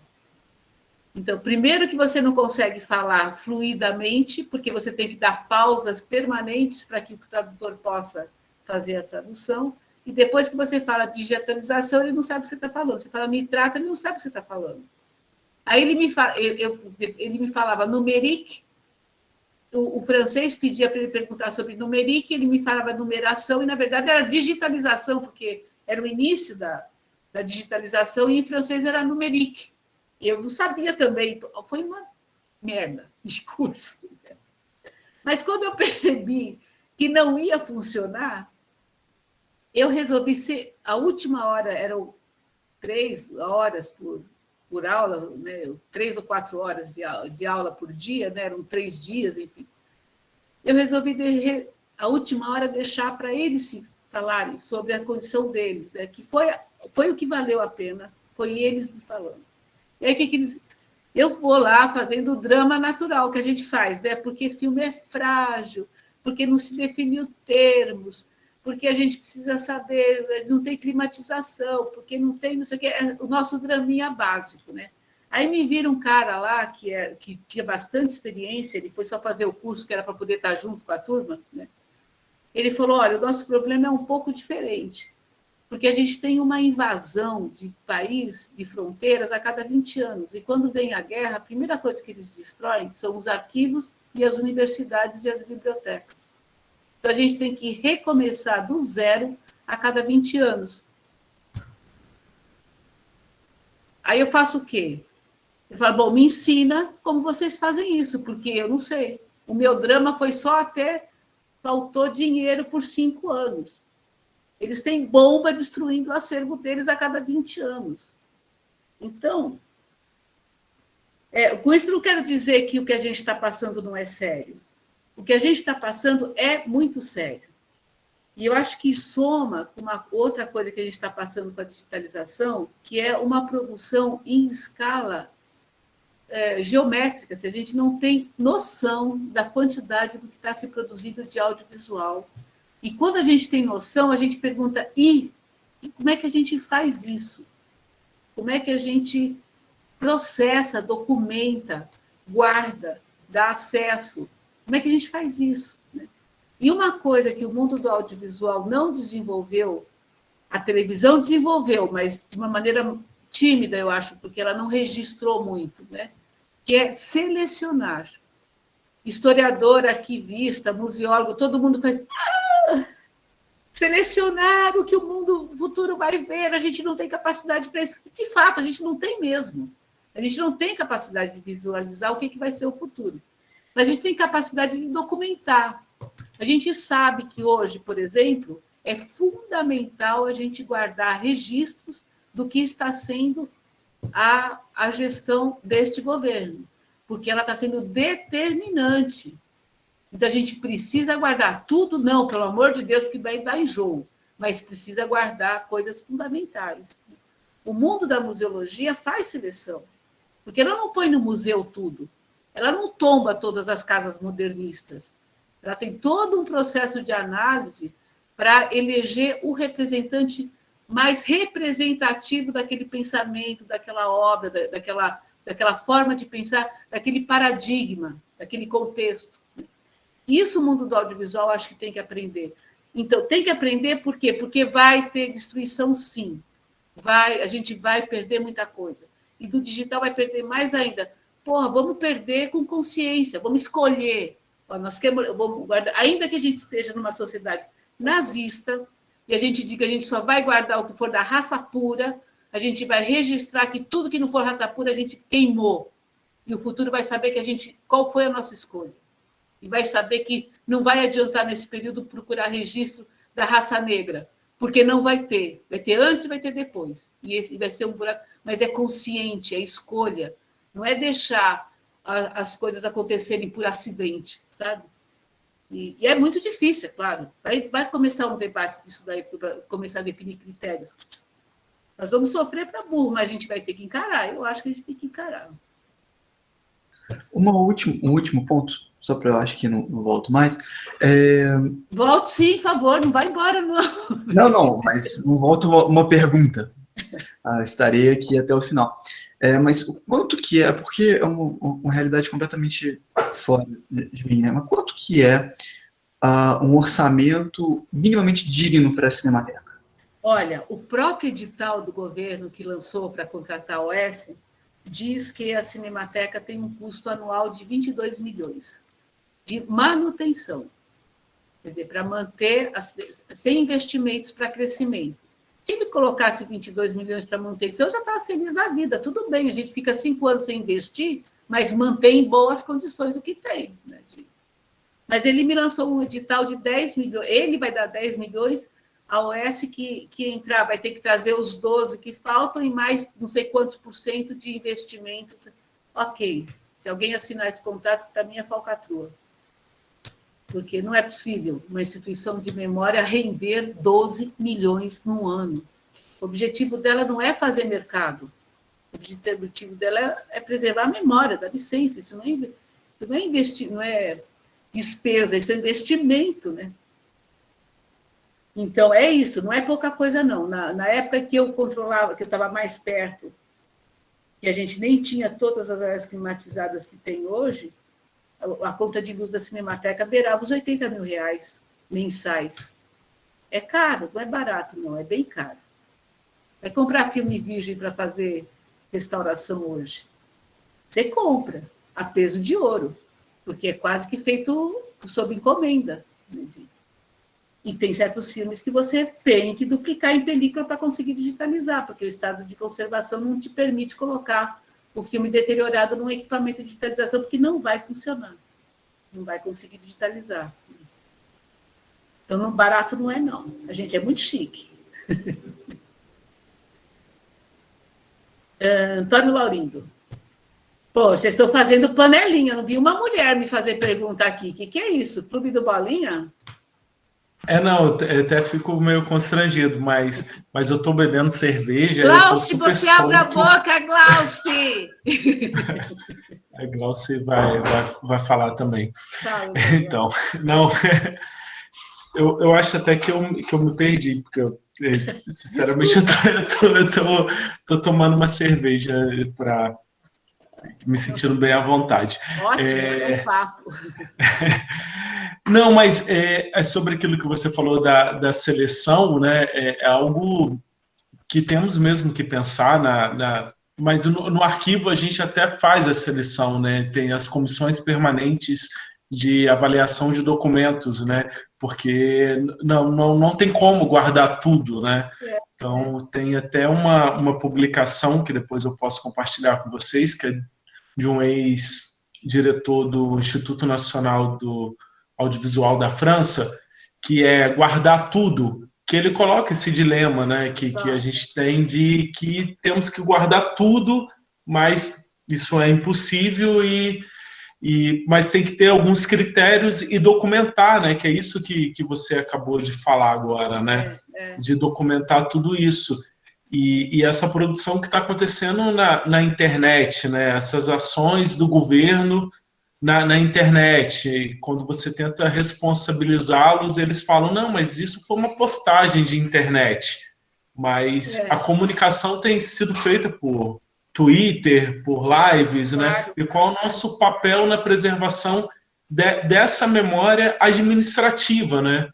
Que muitas vezes não está naquele documento formal já conhecido, mas essas ações estão para além desse audiovisual que a gente está falando, né, das obras de ficção, de tudo isso, e como a pandemia potencializou a criação de conteúdo audiovisual, né? E qual o nosso papel nisso, né? Muitas lives desde o início da pandemia e muitas vezes a gente está refém das plataformas, né, do Facebook, do YouTube, que a qualquer momento pode tirar esse conteúdo. Sim, sim. Então, um motivo, porque a gente foi crescendo, né? Antes das cinematecas, todo mundo fazia tudo, né? Aí vai crescendo, você é obrigado a se especializar. Eu fui para a área de conservação, o Chico Marcos foi para a área de documentação. Então, você vai... A produção audiovisual está tão intensa e ela é tão importante no mundo atual que nenhum arqueólogo ou historiador do futuro vai entender a nossa civilização atual se não tiver acesso ao documento audiovisual. Porque a gente se comunica fundamentalmente hoje com imagem e sons. Então, acho que vai ter que ter especialista em TikTok, especialista em Facebook, especialista em redes sociais. Então, vai ter que ter os especialistas para estudar essa comunicação, para poder ter critério de avaliação. Olha, isso dá para guardar. Em games, especialista em games, né, que já está se falando, já faz um tempão de coisa de games, né? Eu acho que a gente vai ter que ir fazendo análise de realidade, diagnóstico de contexto, de possibilidades de trabalho, e vamos ter que ir se especializando. Mas a gente vai ter... Eu não sei como isso vai acontecer de verdade, mas eu sei que precisa acontecer. Mariana, bem-vinda. Bom, já que foi conclamada... É isso aí. Deixa eu fazer uma pergunta aqui.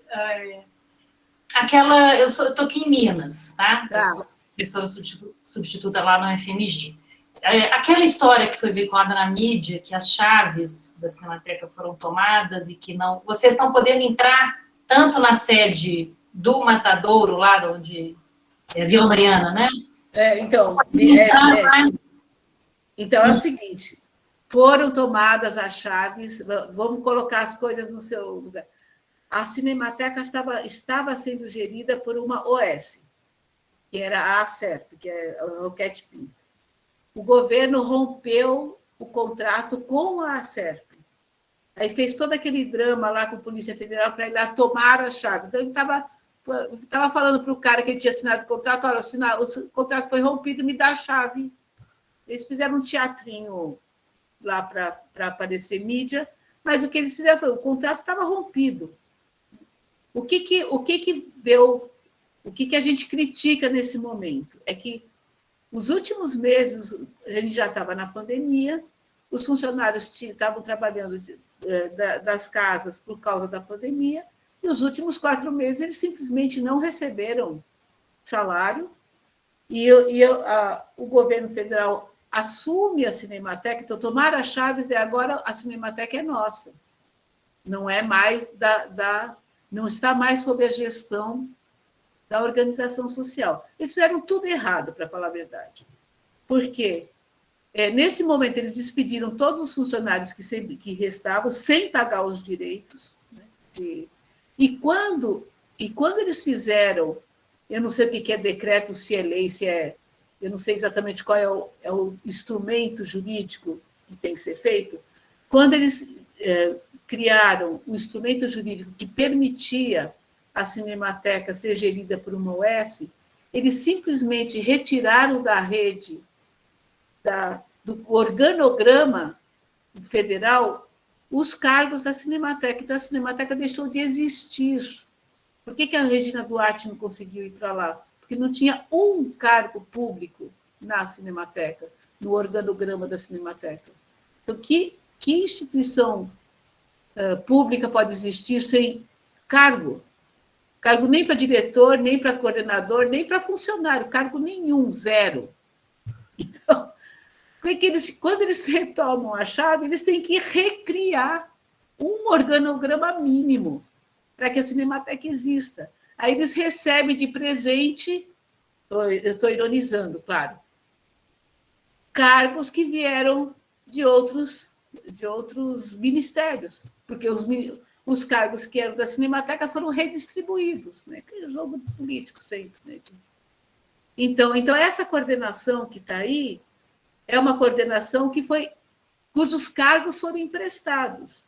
E eu não vou nem criticar as pessoas que eu conheci só agora, porque por causa do incêndio eles me pediram socorro, que essas pessoas que estão lá coordenando, elas têm a maior boa vontade do mundo. Elas estão se ralando para conseguir fazer as coisas acontecerem, mas só não são da área.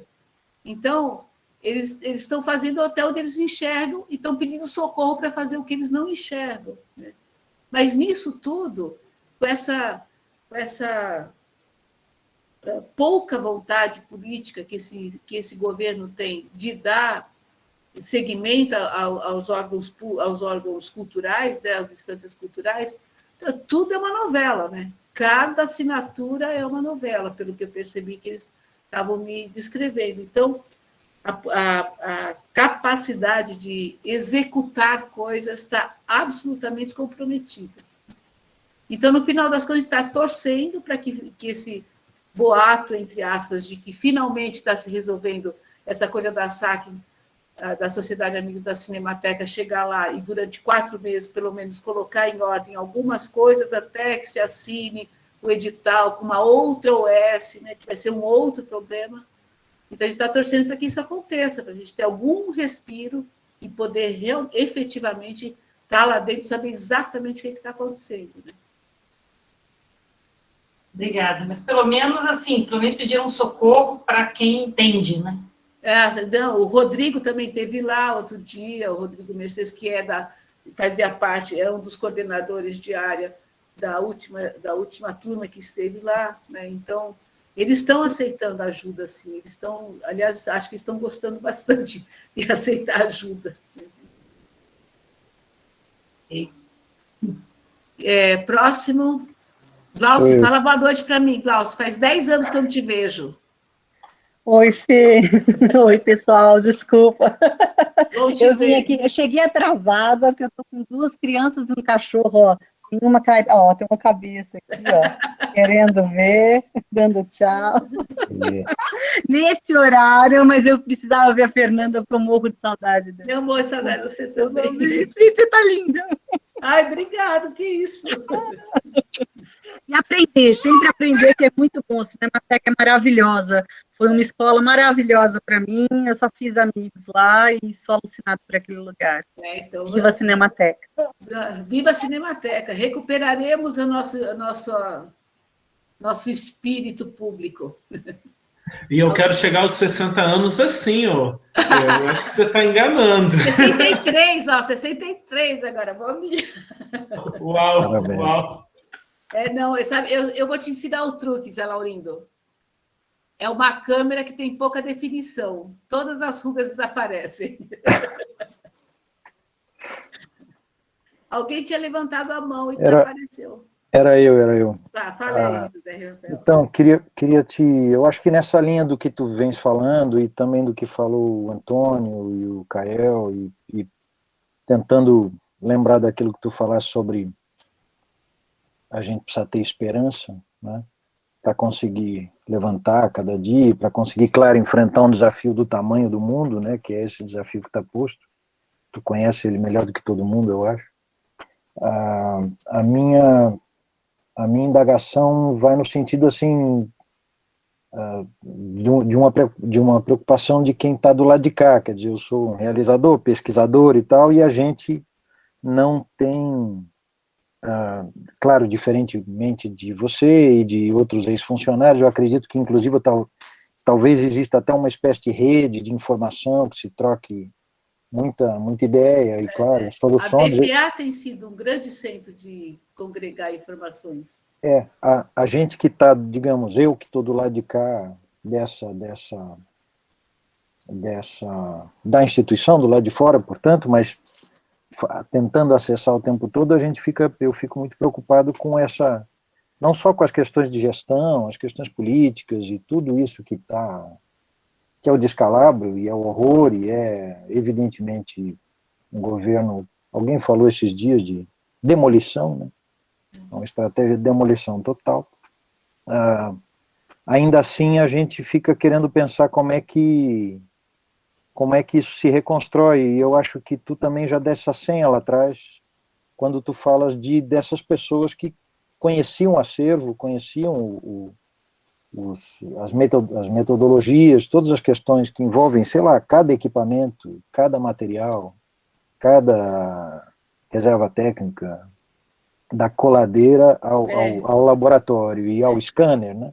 Então, isso. Assim, como é que tu enxergas uma possível transição para um momento futuro? Então, eu acho o seguinte, eu acho que esse contrato com a SAC vai rolar, porque a Sociedade Amigos da Cinemateca, porque Sim. O incêndio é muito contundente. Evidente. E não dá para eles ficarem falando, não, peraí, estamos resolvendo, me dá mais um mesinho que a gente... Porque até o Ministério Público entrou com o processo, eles falaram que estavam resolvendo, então a juíza deu mais um tempo, então não dá para ficar com essa enrolação agora, porque pegou fogo e todo mundo cantou a bola, todo mundo Sim. achava que ia pegar fogo em outro lugar, mas pegou lá, né? Foi melhor do que ter pego fogo onde a gente pensava que podia pegar. Enfim. Então, acho que vai rolar esse contrato provisório com a SAC. A SAC tem dinheiro para executar, porque ela já recebeu doação, não sei de que empresa, mas eu sei que ela tem dinheiro em caixa para executar. A princípio, vai ter uma equipe mínima, do tamanho da equipe mínima que já estava, até onde eu escutei, e aí vai ter o tal do edital para ter o contrato de gestão. Acho que, nesse momento, a gente tem que pensar uma coisa de cada vez. Claro.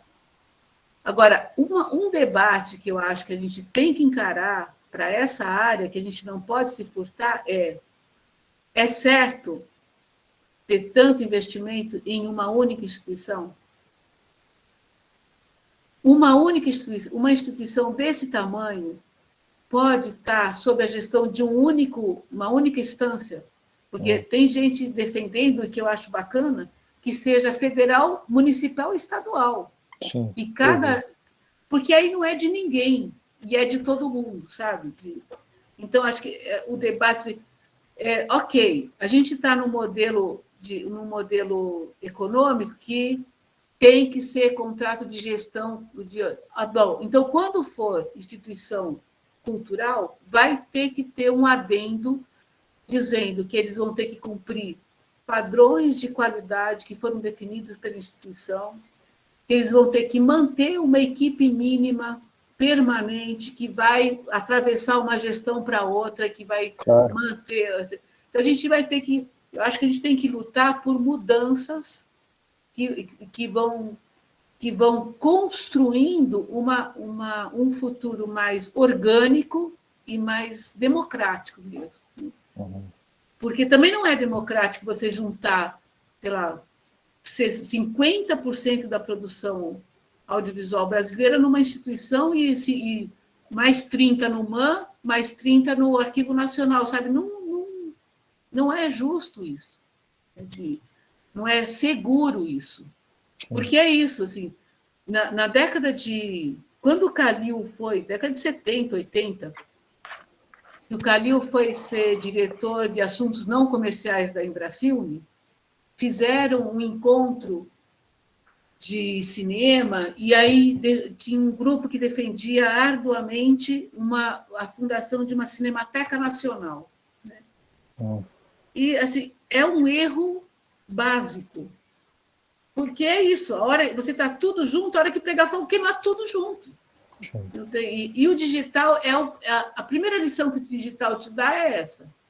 Você tem que ter várias cópias, em locais diferentes, né? Sim. Em sistemas diferentes, em tecnologias diferentes. Né?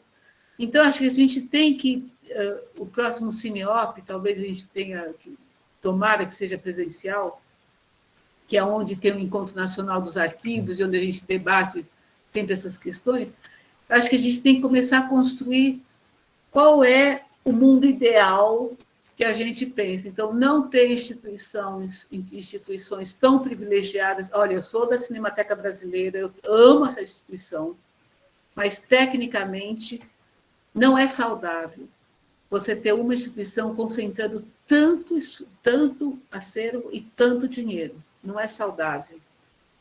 Então, ter alguma maneira de criar capilaridade, né, e alguma maneira de criar instâncias diferentes, responsáveis por uma instituição como a Cinemateca, de não ser só federal, ser federal, estadual e municipal, juntos, com responsabilidades divididas, né? E da gente batalhar por contratos de gestão que sejam mais adequados à natureza da instituição, de pensamento de longo prazo. Não dá para você construir resultados de longo prazo com construções de curto prazo, com modelos de curto prazo, não dá. E aí as instituições vão ter que se debruçar e registrar, coisa que a gente não fez historicamente, o que eu considero uma imagem digital de boa qualidade. Qual é a definição? Qual é o que foi? Então, o que eu considero, como é o procedimento de tratamento de película cinematográfica nesta instituição? A gente registrar os nossos procedimentos e a gente criar as nossas réguas. Porque a UES tem régua numérica. É facílimo mentir. Então, vou mentir uma coisa para você. Você é meu gestor.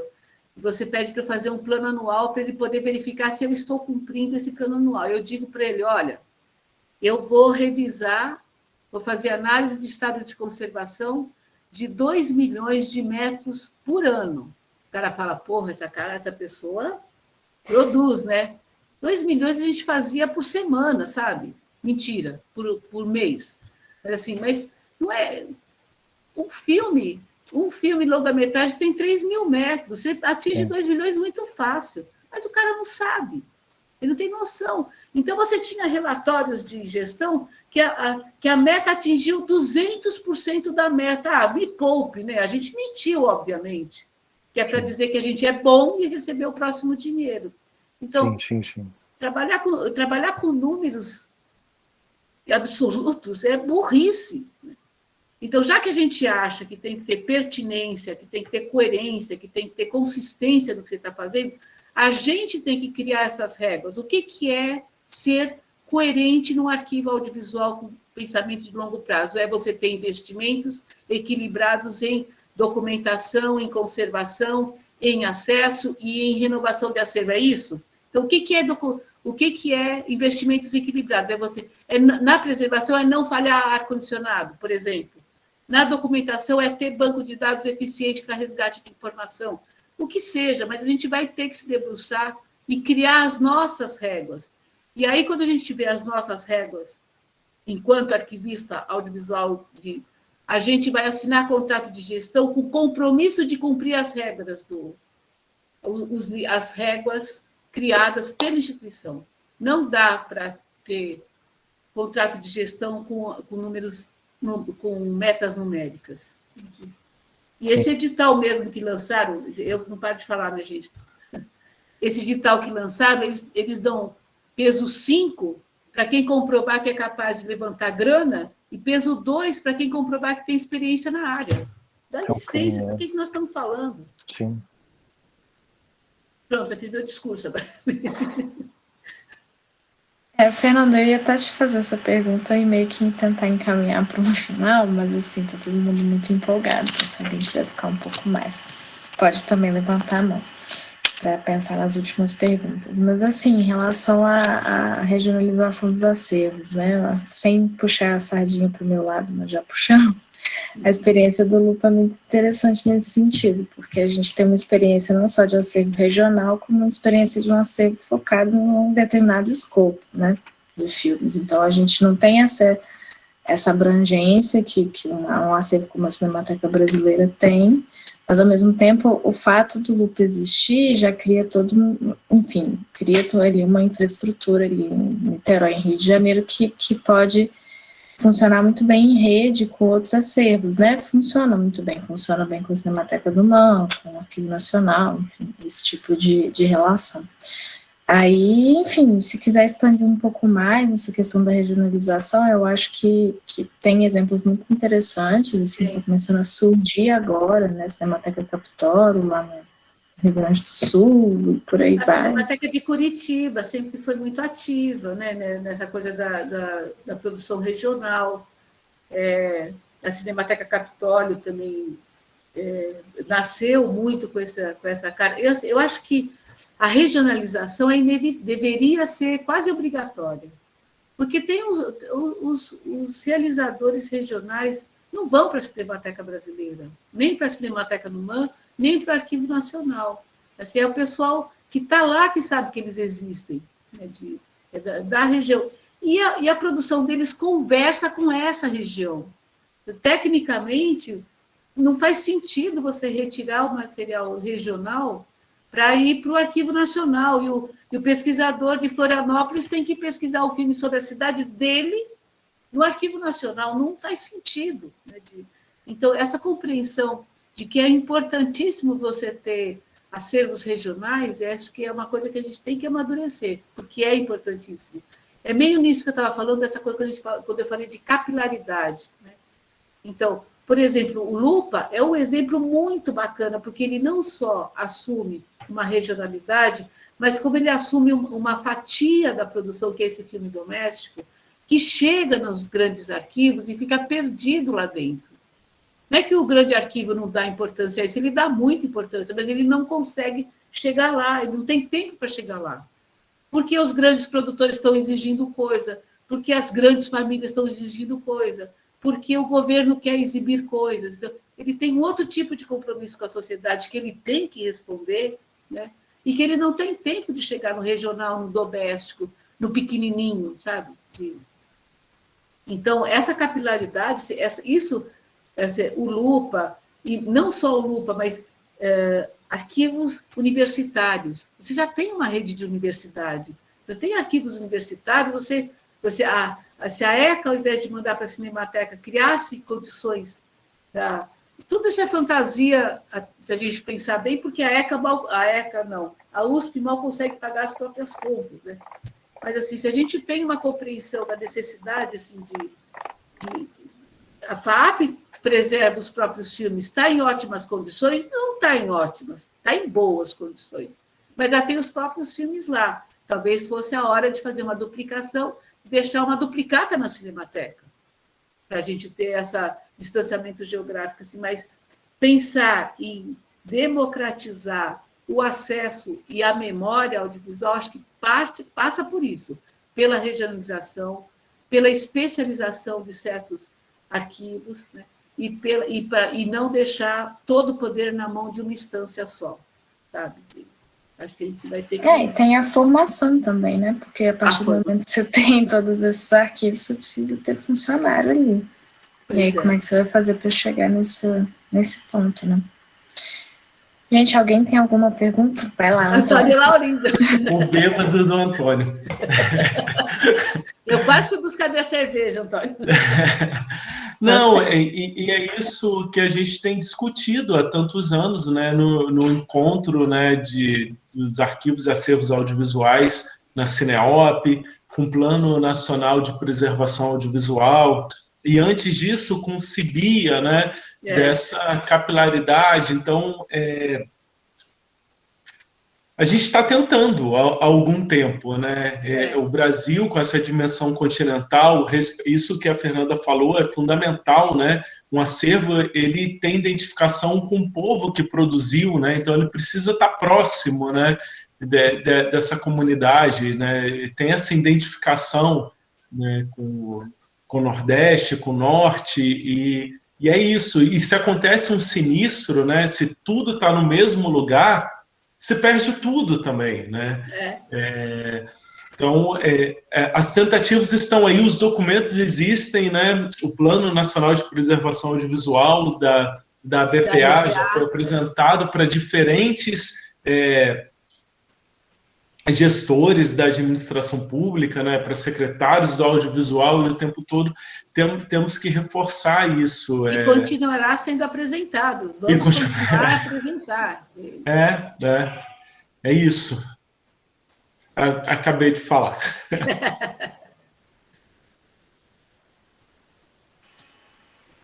Gente, acho que é isso então. Se ninguém mais tiver nenhuma pergunta, estamos dando por encerrado. Se quiser falar mais alguma coisa, Fernanda, fazer alguma consideração? Não, só adorei essa conversa. As perguntas foram ótimas, porque deram espaço para a gente falar de tudo. E começamos no incêndio, mas estamos terminando nas metas. Isso é muito bom.